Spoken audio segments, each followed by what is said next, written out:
a Thanksgiving story. I told you a Christmas story. I told you I only tell you one story a year. Oh, come on, Grandpa, just one story. Well, okay, I'll try, but just one little story. Once upon a time, in the country of Spain, lived a very rich queen named Basabella, or Isabella. And her husband, what's his name? Never mind.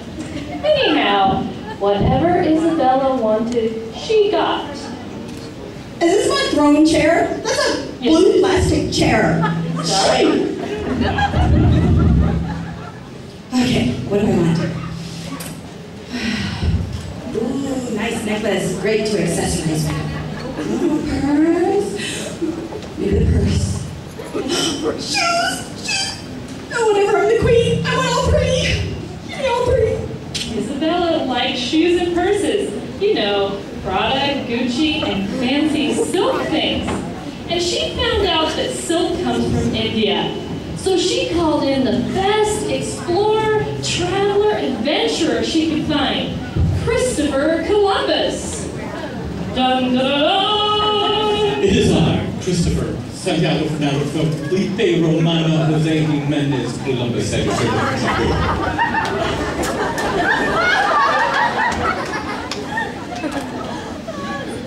Go! Give me that silk from the Indians! Go, now!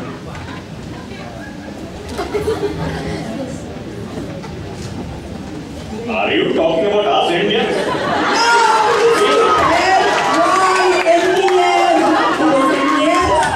But we are 100% Indians. Ekdam Indian. 100% Indian. I mean the red Indians. You know those, I'm sorry, politically correct, Native Americans. Indian. She wasn't sure if Columbus would ever return, but she thought it was worth the risk. So she gave him a ship, filled it with the laziest good-for-nothing men, like pirates, cowboys, pilgrims. And I think there were a few math teachers in there. Don't tease them. Oh yes, and a few blocks of gold to buy the silk with. Gold! So Columbus rounded up his bunch of unruly men and sailed out into the unknown. With visa, I believe this way, gentlemen. At first, it was an uneventful trip, except for the cowboy, who then shot the pirate. And then the pilgrim was a little dissatisfied with the selection of corn on the menu. Great gold. All was well until a huge storm came in. It was so loud and blew so hard that, did you know it? Columbus and his crew sailed right off the edge of the world. You know, I knew I sent that pirate for a reason.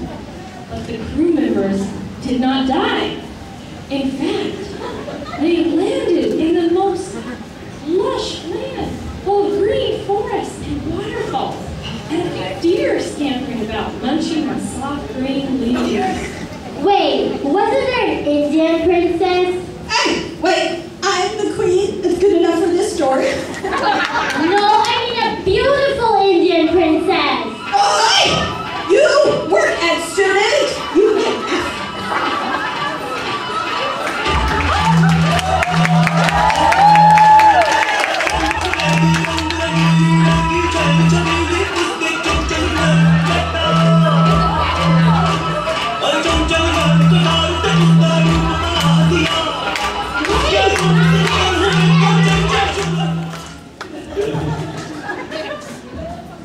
Okay, so the people got off the ship. The cowboy was anxious to go hunting. The pirate was anxious to look for gold. And the pilgrim was anxious to build a church. Wait, we are here for one reason. The Queen and the silk. Let's find the Indians. But then, from out of the trees, the cowboy spotted a movement. He raised his gun, he aimed, he's about to pull the trigger when... The princess! That's right, it was Pocahontas. She was so strikingly beautiful that the pirate forgot all about the gold, the cowboy forgot all about hunting, and the pilgrim wanted to take Pocahontas to church. Excuse me, long live the Queen. Uh-huh. But beauty speaks louder than words, and she was all they could think about. However, the Indians were very protective of Pocahontas. In fact, they were not at all keen on the idea of the princess leaving with these strange men. But there are some things worth fighting for in life. Are nuts a woman? That's a woman. Long live the Queen. So the men drew their swords, their guns, and their blocks of gold from the ship. They ran at the Indians with full force. Oh, you idiot! That's Indian! Not gold, this one! Incompetence! Not us, not us. Go over there. Listen! There!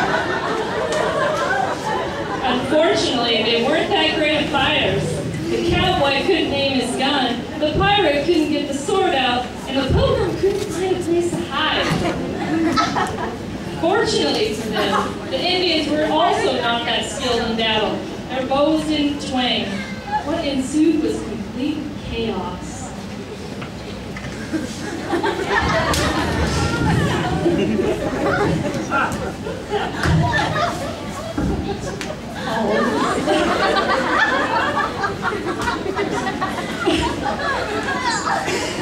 All of a sudden, out of the forest came a creature they had never seen before.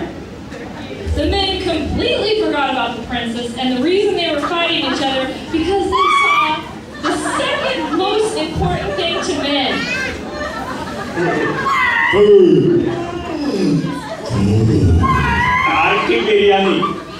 Don't even think that I'm cooking that for you guys. I'm a vegetarian. So more chaos ensues as the men try to chase the turkey.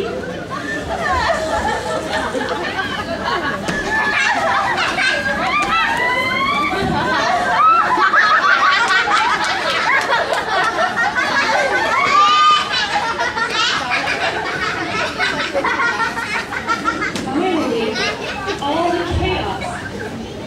Christopher Columbus kills the pirate. The cowboy accidentally kills the Indian.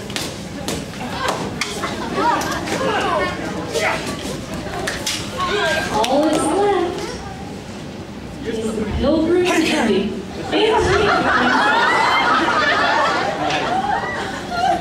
What are they going to do? They're hungry. All the men are dead. Only the women left. What are they going to do?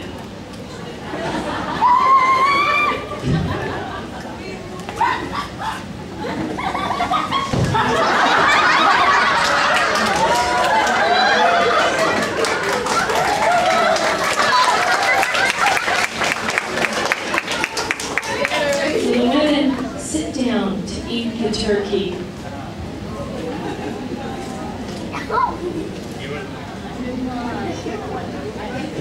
Wow, I am so glad that this turkey was vegetarian. And that, ladies and gentlemen, is the story of why we have the tradition of eating vegetarian turkey for Thanksgiving every year.